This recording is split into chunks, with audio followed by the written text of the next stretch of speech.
Hello and welcome. There's political change on the Indian horizon. Does that also mean there's economic change ahead? And what are the preconditions as we sit here today at much lower growth rates than ever before, or at least in recent times? Is the state set for a recovery, or are there challenges still ahead? To discuss that, I'm joined by Dr. Rakesh Mohan, Executive Director at the International Monetary Fund, and also former Deputy Governor, Reserve Bank of India. Dr. Mohan, thank you very much for speaking with us. So, if I were to ask you to cast your eye on the economic landscape in India as we sit here today, what are the key challenges you see, and what are the factors that augur well? Well, let me divide my remarks in two segments. First, macroeconomic stabilization, and second, more structural issues. Okay. The first, what you might call standard macroeconomic stabilization, that it is absolutely necessary that we bring down inflation in the country. Okay. I think one of the facts that is not appreciated enough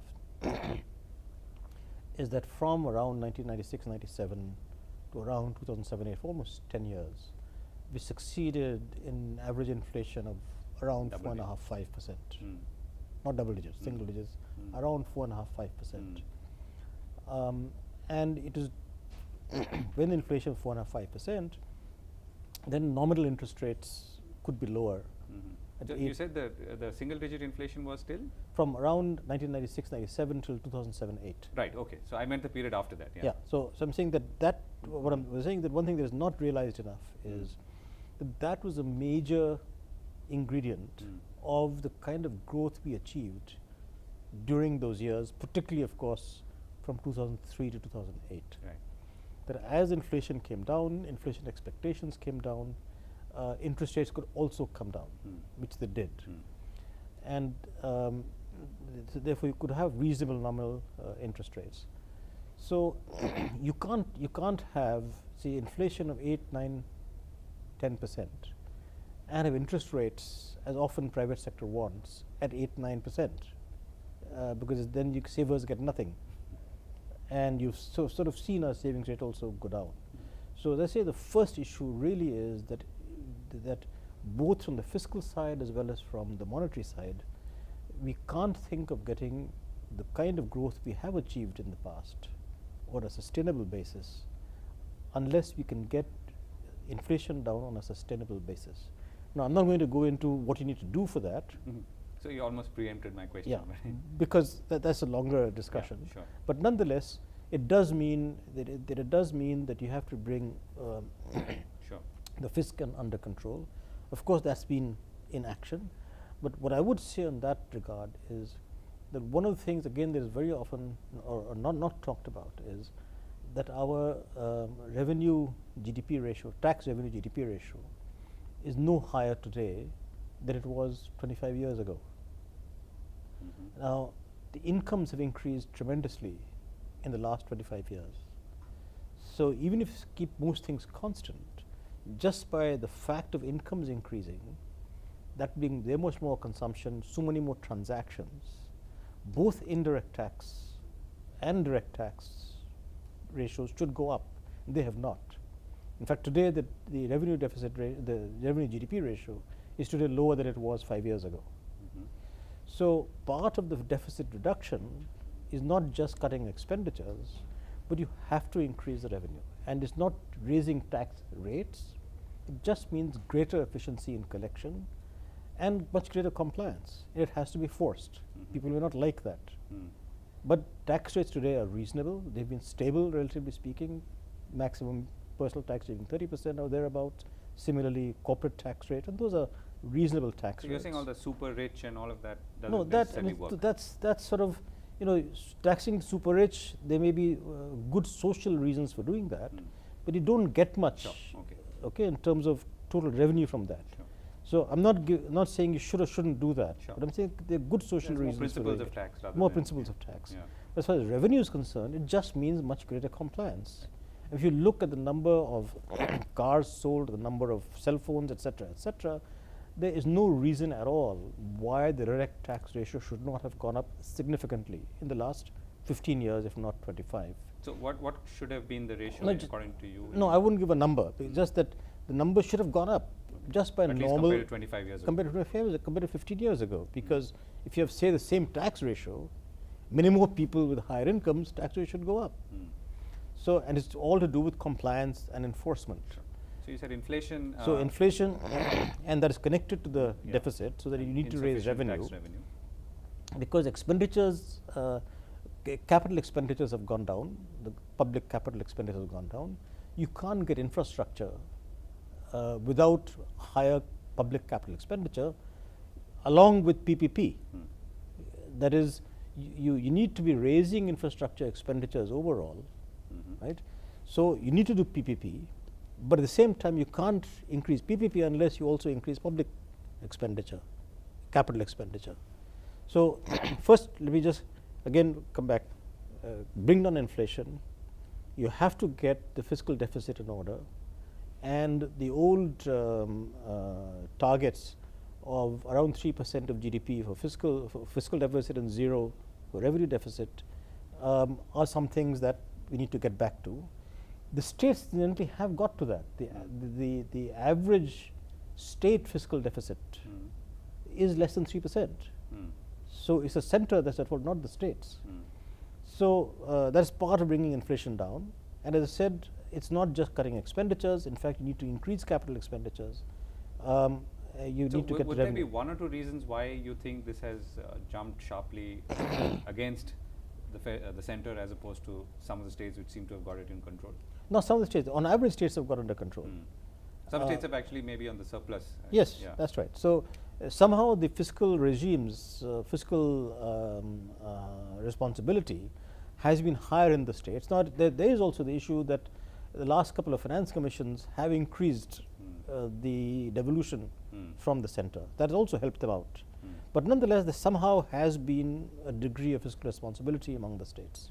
It may also be that there have been a number of central schemes. Yeah, so I was going to ask you that. There's So been a is number of that what's central caused the schemes that distortion? it could have. That there have been a number of central schemes that in some sense have substituted central expenditure for state expenditure.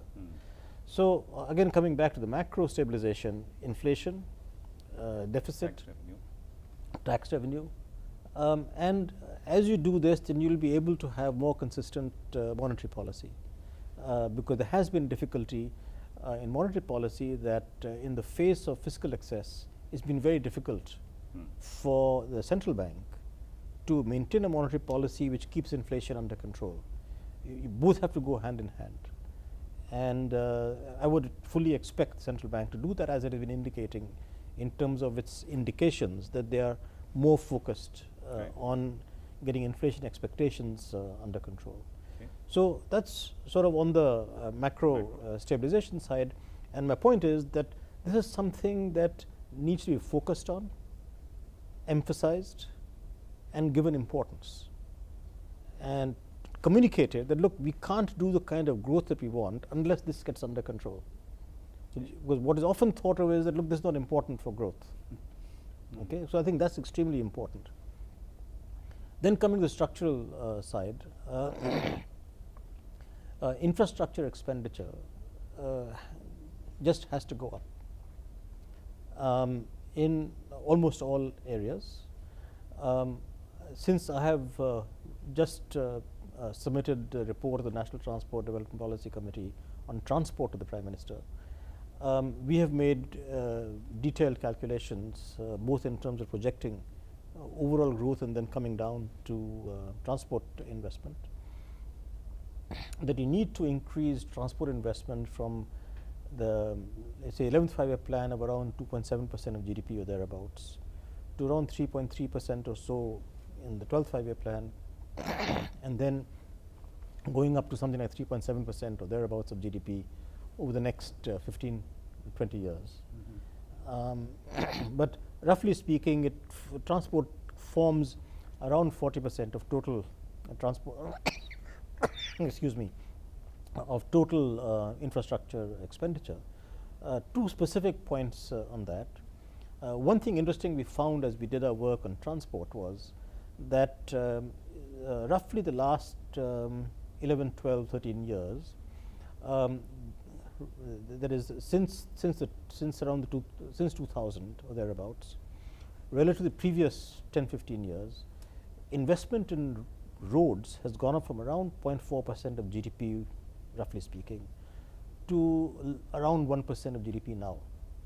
So there's been a huge change in expenditure on roads, and you can see the consequences, the positive consequences of that. There's been a combination both of the National Highway Development Project over the last 10, 12 years, and also the Prime Minister's Gram Sadak Yojana, PMGSY. At both ends, this has been a relatively successful. There are all kinds of problems, but I think overall, if you take an overall view, is done quite well. So you actually now have the golden quadrilateral is essentially complete. You can quarrel about some of its quality, but nonetheless, you have 4-lane highways connecting in the golden quadrilateral. At the same time, what is interesting is that investment in the railways has remained around constant at 0.4% of GDP. So whereas say in the 1980s, 90s, investment in the railways and roads were about the same as a proportion of GDP, roads has gone up. We've seen the good consequences. Railways has remained around 0.4% GDP. So what we have recommended is you really need to concentrate on the railways and bring that up to something like 1% of GDP plus. And the couple of implications of that. One is that today the trunk routes of railways are totally clogged now, both for passengers as well as for freight. What has happened in the last 20 years is that there have been a number of changes, improvements in productivity, where from the same track length you've actually been able to improve both passenger throughput as well as freight throughput. Now you've come almost to the end of those possibilities, so you have to invest. The good thing is that we've started the dedicated freight corridor projects, and so those have to be accelerated. Once you do that, then the freight goes off the trunk routes and the passenger traffic will be much faster, and also you free up the existing track for all of passenger transport. So in some sense the foundations are already there, but you have to accelerate it.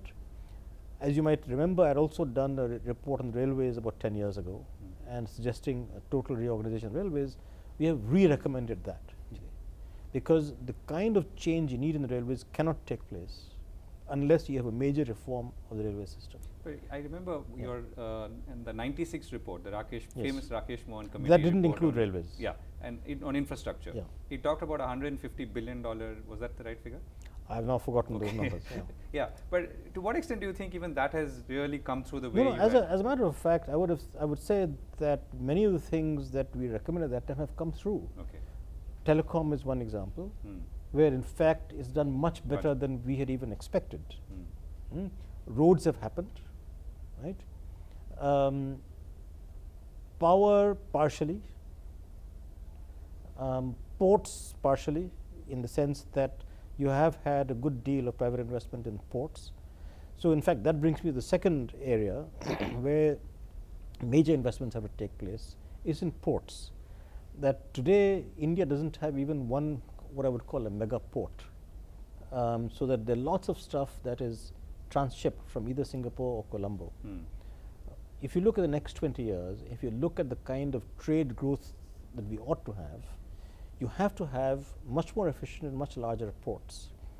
Then taking into account what Mr. Ahluwalia was also saying in his intervention, that our energy dependence is very high, so that the increase in both petroleum imports, plus one thing he didn't mention was that if you project the demand for energy and therefore production of electricity, even if domestic production of coal grows as it ought to, which is not currently because of all kinds of problems, even then our projections suggest that coal imports will go up a lot. So you need ports which can take petroleum imports, coal imports, plus the increased trade in other non-bulk commodities. So what you need is at least one, if not two, major ports on both coasts. And you need mega ports because you need to dredge and have the right depth, etc., for mega tankers to come, coal to come, large container. The big container ships can't come to India. because the depth is just not there. And then you have to have the domestic connectivity with rail and road. Now, again, that can't happen without a good deal of reform in terms of the port structure. I won't go into the detail of that, but the overall point I was saying, structural issue is that you need to increase total investment in infrastructure by a couple of percentage points as a proportion of GDP. Part of it, of course, power and other infrastructure, but a good part of it in transport. And this needs structural reforms. So that is something, again, that the new government ought to come to grips immediately. One detailed point on that, which is extremely important, has to do with coal. That just think of the following. If we grow at say 7% a year for the next 20 years, that means 2 doublings. That means you're quadrupling GDP in 20 years. The elasticity of demand for energy is about unity, if not slightly higher. At a minimum, you need to produce 4 times electricity today, 20 years from now, if we are to grow at 7% a year. Which means that the demand for coal, even if you allow for some substitution of other energy sources for electricity production, demand for coal will go probably a factor of 3, minimum of 3, minimum 2.5, more likely 3, which means that you have to transport 3 times the amount of coal that you're transporting today. System is clogged today. If you don't invest in the railways, you can't produce energy. If you can't produce energy, you can't grow. So this is not a side issue on transport. It is a core issue for transport that you have to do, that you have to invest in transportation. Right. So one structural issue, infrastructure, transport. Second structural issue, on which I'm totally puzzled on why there isn't much more discussion in the system, which is that manufacturing has collapsed. I don't think, if my recollection is correct, I don't think that industrial growth is 0. Also. Yeah, that I don't think we've had 2 successive years with less than 2% manufacturing growth ever since 1950, if my recollection is correct of the data, and 0 today, as you're saying. One would have thought there would be a huge amount of concern, noise, both from the private sector, from the government, but there isn't. I'm totally puzzled by that. When you also think of, over the last 10 years, last 15 years, new significant companies in India, can you think of any significant new company manufacturing? I can't. Whenever now there's a sort of general business of giving Best Entrepreneur of the Year award, etc. The last 5 years, no manufacturing company. So it's a real puzzle to me. Mr. Ahluwalia had talked about labor reforms. I think that's an ingredient. But there has to be much more to that. And why? I can understand manufacturing growth, say, coming down from 10% to 5% because of all kinds of reasons. But I don't understand 0. You can't achieve sustainable 7-8% growth for the next 20 years unless manufacturing grows by 10% a year. And so that is something that I don't have an answer for, but it is something that the new government has to focus on. Otherwise, there's no way that we can grow in the way that we'd like to grow. So last question, Dr. Mohan. Are you looking at the future, and particularly the near future, optimism or? Oh, absolute optimism. I think on there I would come back to, again, what Mr. Ahluwalia said, that despite everything, we still have a 30% savings rate, domestic savings rate, okay, which has come down from around 35% 5 years ago. Of that, about I think around 3% is a fall in public sector savings, which is essentially to do with revenue deficit.